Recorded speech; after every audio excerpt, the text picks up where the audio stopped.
Hello everyone, welcome to my YouTube channel Kalyan classes Nehru sir. बेटा हम आपको बता रहे हैं कि ये आपका टॉनिक कोर्स है, ये आपका क्रैश कोर्स है, ये आपका शॉर्ट नोट्स कोर्स है 12th के लिए, जिसमें आप किसी भी बोर्ड से एग्जाम देने वाले हैं, कोई प्रॉब्लम नहीं। सभी बोर्ड का सिलेबस सेम ही है और आपको एक ही टॉपिक पढ़ना है।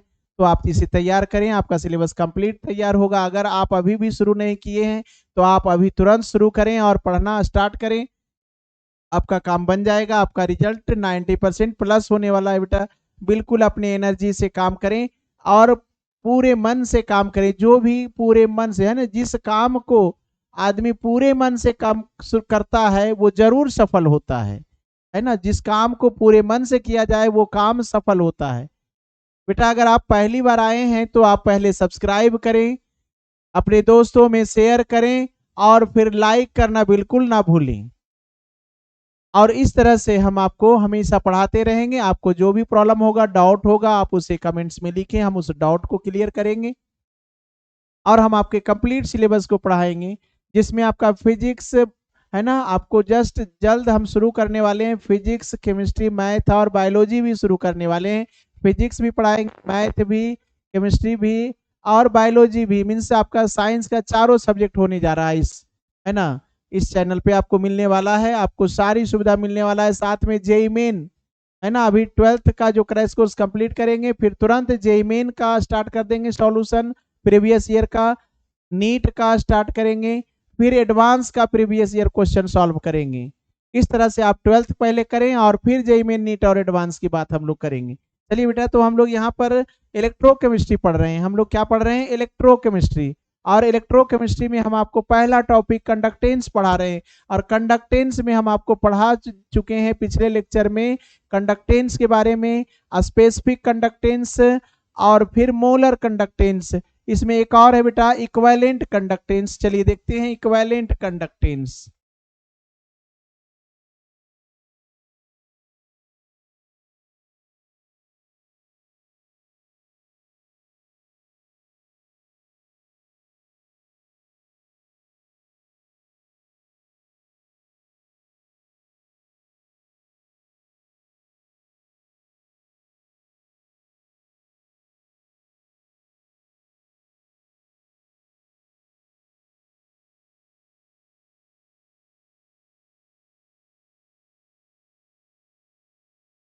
इक्विवेलेंट कंडक्टेंस को इनवर्स भी, है ना, ई से डिनोट करते हैं।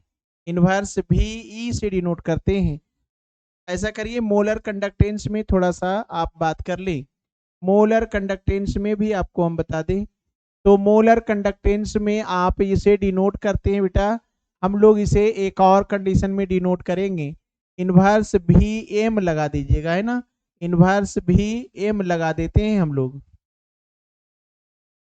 मीन्स ये मोलर कंडक्टेंस है जो हम आपको पिछले लेक्चर में पढ़ा चुके हैं। तो मोलर कंडक्टेंस को डिनोट करते समय, है ना, इनवर्स भी एम, है ना, यूज कर लीजिएगा। और इस तरह से ये भी आपका यूनिट है, ये भी चलता है, ये भी चलता है और ये भी चलेगा। तो देखिए हम लोग यहाँ पर बेटा बात कर रहे हैं क्या,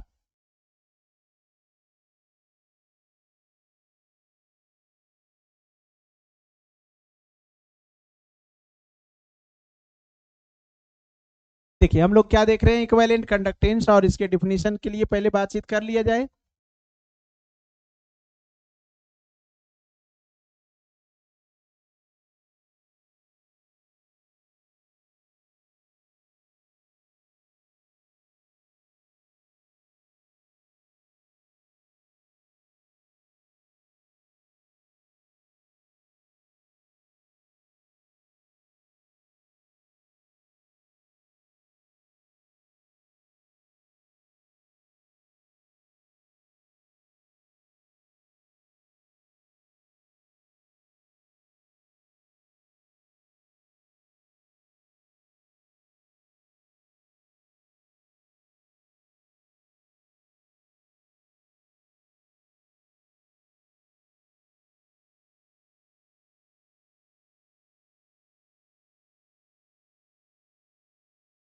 देखिए तो हम लोग क्या बात कर रहे हैं इक्विवेलेंट कंडक्टेंस क्या है? तो the conductance which is produced by ions of 1 gram equivalent of aqueous electrolytic solution.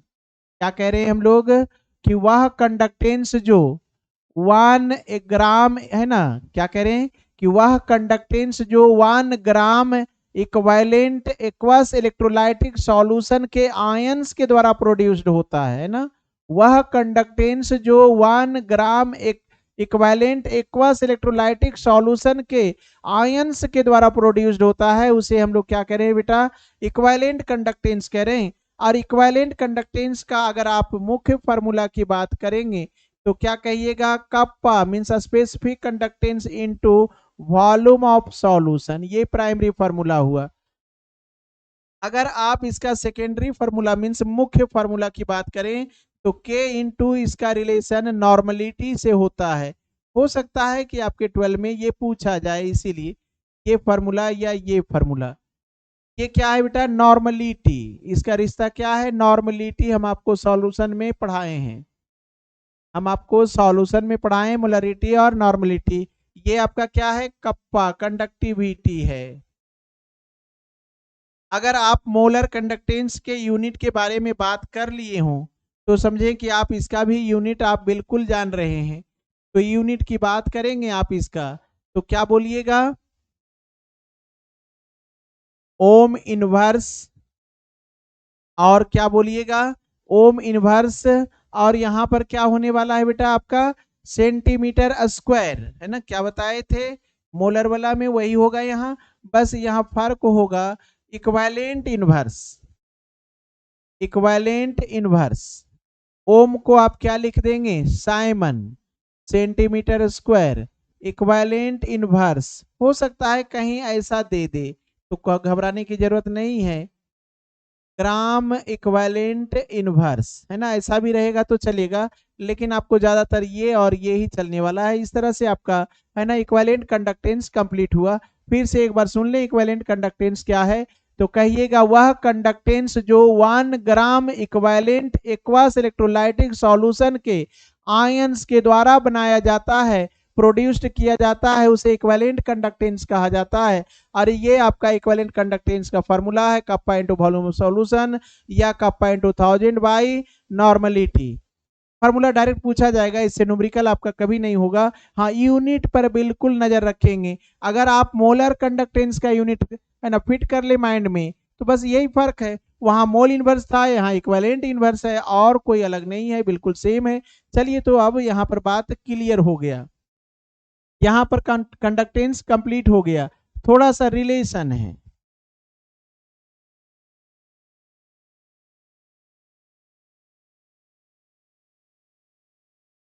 Relation between molar conductance and equivalent conductance, ये है रिलेशन, है ना, ये है रिलेशन।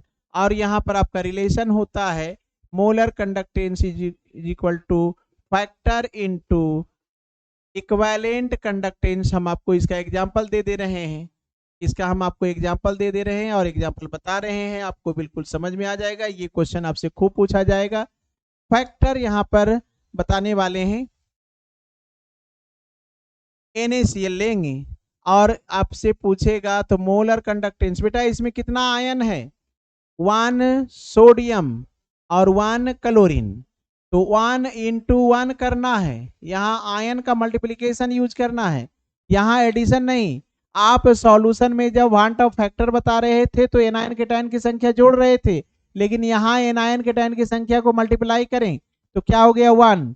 तो फैक्टर क्या हो गया? 1 into equivalent conductance means equal हो गया बेटा, है ना, क्या हो गया? इक्वल हो गया। अगला आप देखेंगे K2SO4, पोटासियम कितना आयन है बेटा? 2, सल्फेट है 1, तो ये हो गया आपका molar conductance is equal to 2 into क्या हो जाएगा आपका? Equivalent conductance. अगला आप और देखें,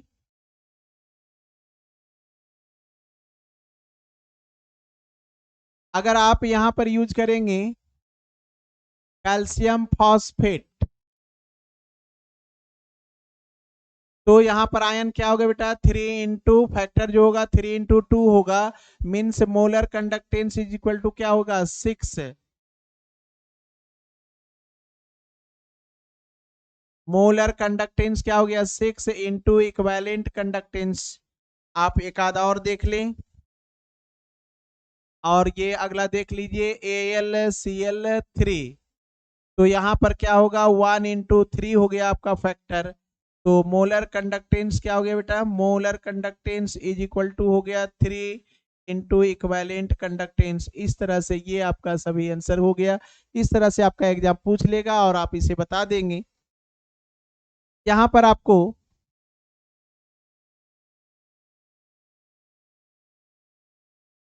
ये बात क्लियर हो गया बेटा, यहाँ पर कोई दिक्कत नहीं होना चाहिए। फैक्टर बताएंगे, फैक्टर कहाँ से लाएंगे हम लोग, ये आपका फैक्टर है। फैक्टर क्या कर रहे हैं, एनायन की संख्या इंटू केटायन की संख्या को मल्टीप्लाई किए, 1 sodium 1 chlorine 1 into 1, 2 potassium 1 sulphate 2 into 1। यहाँ कैल्शियम फॉस्फेट में कैल्शियम 3 है, फॉस्फेट 2 है, इसलिए 3 इंटू 2 हो गया बेटा।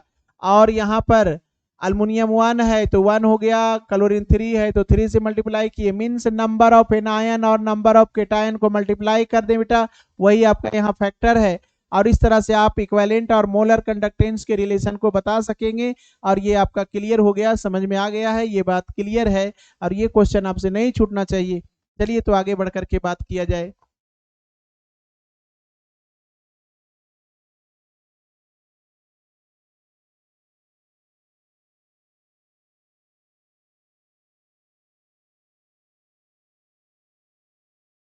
कोलरॉच लॉ बेटा हम लोग को देखना है, ये भी आपसे 12 में पूछता है कोलरॉच लॉ।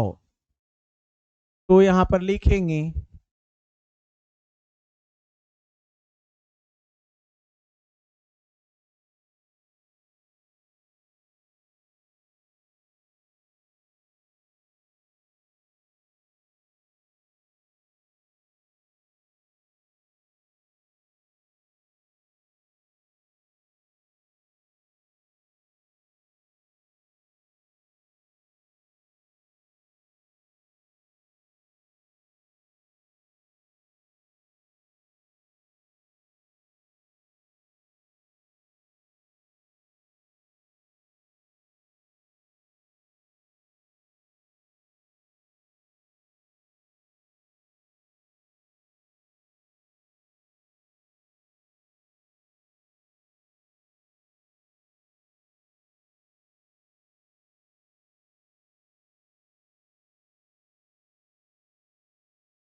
यहाँ देखिए बेटा क्या है, कोलरॉच लॉ में आपको ये दोनों पॉइंट्स लिखना चाहिए और ये आपका कोलरॉच लॉ कंप्लीट हो गया।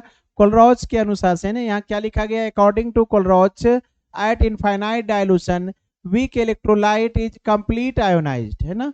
इन क्या कहा जा रहा है, कोलरॉच के अनुसार से इनफाइनाइट डायलूशन पर वीक इलेक्ट्रोलाइट कंप्लीट है ना आयोनाइज हो जाता है।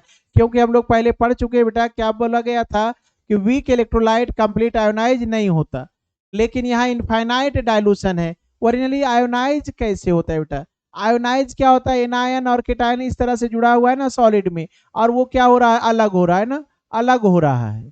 तो अलग कैसे होगा, मान ले आप दो दोस्त हाथ पकड़ करके एक दूसरे को कहाँ गए, पानी के अंदर गए, तो जब आपका पानी घुटने तक होगा, कमर तक होगा, है ना, ये आपके नेक तक पहुंचेगा, तो आपको जैसे जैसे पानी बढ़ेगा तो आपको प्रेशर देने लगेगा, पानी क्या करेगा, प्रेशर देने लगेगा, लगेगा कि जैसे हाथ छुड़ाना चाहता है, पानी दोनों को अलग करना चाहता है।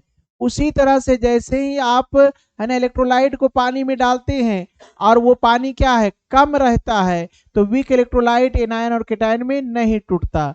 लेकिन जब पानी ज्यादा हो जाए, मतलब इनफाइनाइट हो जाए, तो उसे क्या करता है, वाटर बीच में आकर उसे तोड़कर घिंच करके अलग कर देता है और इस तरह से वीक इलेक्ट्रोलाइट भी इनफाइनाइट डाइल्यूशन पर एनायन और केटायन में टूट जाता है ना। ये बात समझ में आया होगा, है ना। एनायन और केटायन में टूटने का क्या कंडीशन है कि पानी बढ़ाने से एनायन और केटायन के बीच का जो बॉन्ड है उसे वीक करने लगता है। जिस तरह से आप पानी के अंदर जाते हैं, घुटने तक जाएंगे, कमर तक जाएंगे, कोई ज्यादा प्रॉब्लम नहीं होगा, लेकिन जब नेक तक आएगा तो लगेगा कि प्रेशर, पार्टनर का प्रेशर क्या है, आपको अलग करना चाह रहा है।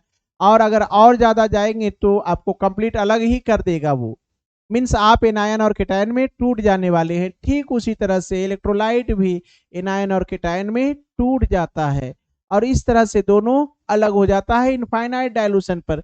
लेकिन अगर आप कहेंगे वीक स्ट्रॉन्ग इलेक्ट्रोलाइट का क्या होगा बेटा, तो स्ट्रॉन्ग इलेक्ट्रोलाइट किसी भी डाइल्यूशन पर आयोनाइज हो जाता है ना। इनफाइनाइट की उसे कोई जरूरत नहीं है, इनफाइनाइट रखेंगे तो भी वही रहेगा और वो नॉर्मल डाइल्यूशन में भी उतना ही रहेगा। मतलब कि जैसे आप सोडियम क्लोराइड आपका नमक है, आप अगर 10 ग्राम नमक को 100 ग्राम पानी में डालिए, 1 लीटर पानी में डालिए, 10 लीटर पानी में डालिए, वो आयोनाइज हो गया है।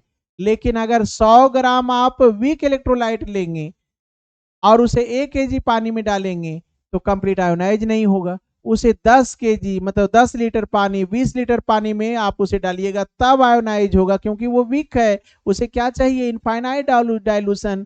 क्योंकि जब एनायन और केटायन अलग होता है तो उसे क्या चाहिए, दूर होने का जगह भी तो चाहिए। जैसे मान लें आप क्लासरूम में बैठे हैं, पढ़ रहे हैं, या कहीं ऐसे जगह पर बैठे हैं, सिनेमा हॉल में बैठे हैं, और आप चाहेंगे कि हम ऐसे हाथ कर दें, है ना। सिनेमा हॉल में आप सीट पर बीच में बैठे हैं और आप हाथ ऐसे कर देंगे तो क्या होगा, अगल बगल वाला तुरंत आपको मोड़ेगा कि इधर कहाँ ला रहा है हाथ, है ना, नहीं देगा ना फैलाने के लिए। मीन्स वही होता है कि अगर सॉल्यूशन गाढ़ा है तो इलेक्ट्रोलाइट करीब करीब रहेगा ना, तो एक दूसरे को दबाए रखेगा ना, बिल्कुल इस तरह से दाब कर रखेगा। लेकिन जब डाइल्यूट होगा, पानी बढ़ेगा, तो क्या होगा, मान लीजिए सिनेमा हॉल में भी सीट 5-5 फीट दूर कर दिया जाए तो आप हाथ फैला कर रखिए, ऐसे करके रखिए, काहे के लिए कोई रोकेगा, कभी नहीं रोकेगा। मीन्स वही बात है कि जब डाइल्यूशन ज्यादा करते हैं तो एनायन केटायन दोनों अलग हो जाता है, क्योंकि वाटर उसे धक्का देकर तोड़ देता है। तो यही बात यहाँ बोला गया है कि कोलरॉच के अनुसार से इनफाइनाइट डाइल्यूशन पर वीक इलेक्ट्रोलाइट कंप्लीट आयोनाइज होता है। फिर आगे की बात क्या बोला गया है, सो etch ion produces in definite amount of conductance. इसीलिए प्रत्येक ion definite amount of conductance produce करता है। ओरिजिनली, है ना, आपका जो कंडक्टेंस है वो क्या है आपका, है ना। यहाँ पर हम आपको बताएंगे अब कंडक्टेंस के बारे में। आपका कंडक्टेंस क्या है, 2 टाइप्स का होता है, मेटालिक कंडक्टेंस और इलेक्ट्रोलाइटिक कंडक्टेंस। मेटालिक कंडक्टेंस में क्या होता है, करंट फ्लो होता है मेटल में, मेटालिक वायर में, और जो किसके कारण होता है, इलेक्ट्रॉन के फ्लो के कारण होता है ना। इलेक्ट्रॉन का फ्लो होता है तो करंट फ्लो हो जाता है।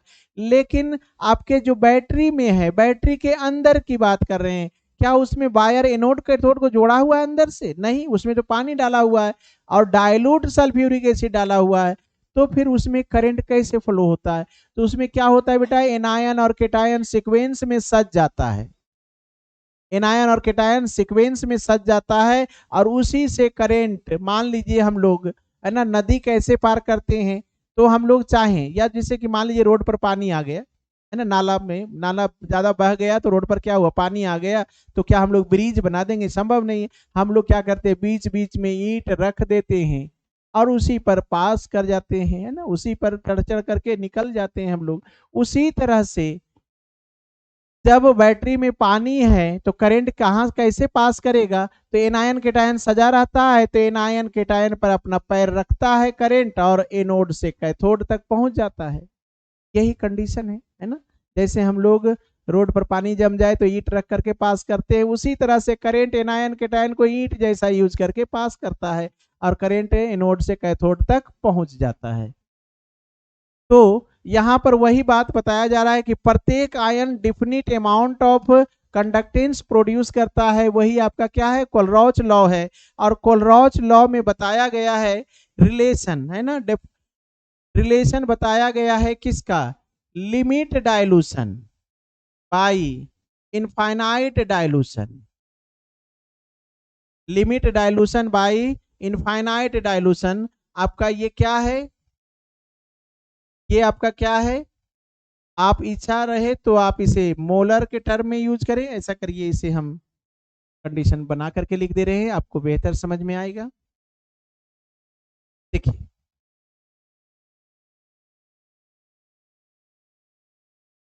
या लिखेगा सी, एनसीईआरटी में 0 लिखता है, लेकिन और किसी बुक में हो सकता है, देखेंगे तो सी लिखा रहेगा, और यहां पर लिख देंगे आप इनफाइनाइट का साइन, मीन्स ये क्या है आपका बेटा, molar conductance at limit dilution, limit dilution. और ये क्या है आपका, molar conductance at infinite dilution, infinite dilution.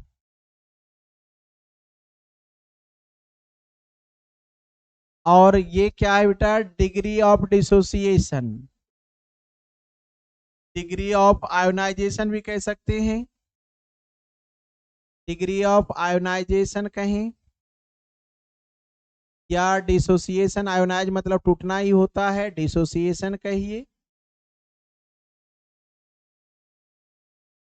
इस तरह से ये रिलेशन बताया गया है कोलरॉज के अनुसार से, है ना। गिवन कंसंट्रेशन पर आपका मोलर कंडक्टेंस और इनफाइनाइट डाइल्यूशन पर मोलर कंडक्टेंस, है ना, किसका, वीक इलेक्ट्रोलाइट के बारे में ये बात बताया गया है। और इसे आपको, है ना, आपके एग्जाम में हो सकता है पूछा जाए, तो ये अल्फा का फॉर्मूला है जिसे आप यूज कर सकेंगे।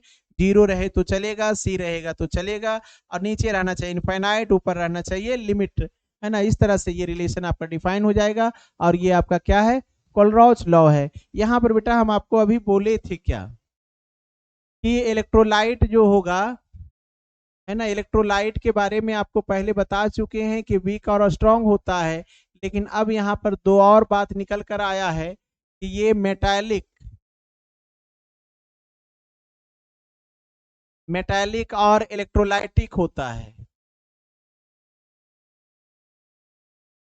मेटालिक और इलेक्ट्रोलाइटिक होता है, तो हम लोग इसके बारे में बात करना चाहते हैं, है ना, इस दोनों के बारे में बात करना चाहते हैं कि आखिर ये है क्या। चलिए देख लेते हैं।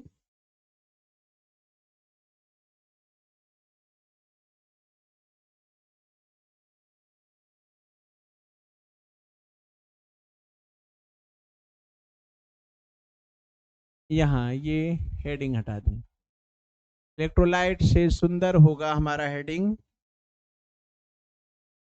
कंडक्टर, है ना, कंडक्टर ही हेडिंग हमारा बेटर होगा।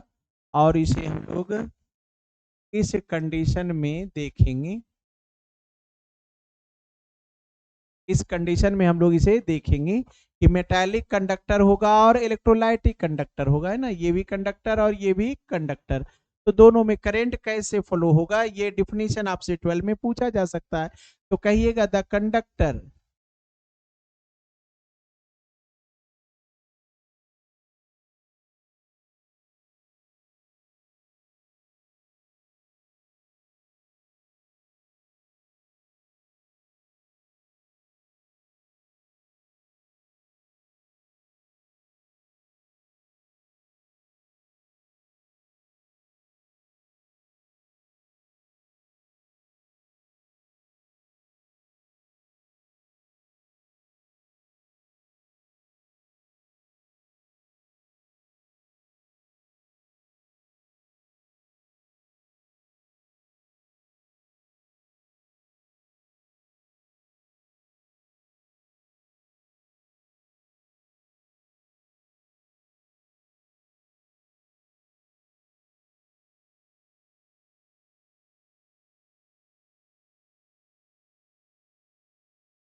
देखिए तो यहाँ पर हम लोग यहाँ पर बात कर लें, इसका एग्जाम्पल अगर देखना चाहेंगे तो ये मेटल होगा, कॉपर होगा, जिंक होगा, आयरन होगा, आपका ये कुछ भी हो सकता है, जो भी होगा मेटल होगा।